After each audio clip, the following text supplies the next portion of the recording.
It's time to look at the top automotive news of the week.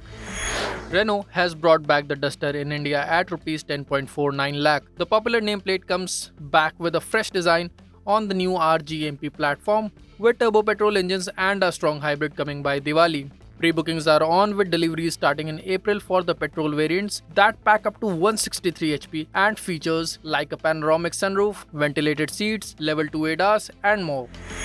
BMW has unleashed the hardcore M2 CS in India at Rs 1.66 crore, a fully built import that's lighter and punchier than the standard M.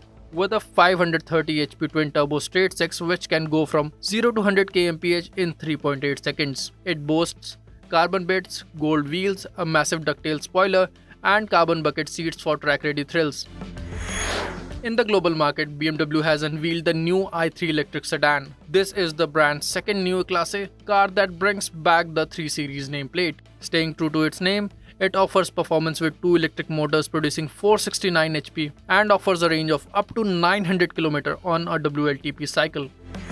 Staying with performance, Audi has introduced the SQ8 at 1.78 crore, positioning it neatly between the standard Q8 and the flagship RSQ8. Powering the SUV is a 4.0-liter V8 which produces 507 HP and hits 100 km per hour in 4.1 seconds with quattro grip and air suspension. Highlights include matrix LEDs, OLED taillights, 21-inch rims, a Bang & Olufsen system, and level 2 ADAS in a sleek coupe SUV package.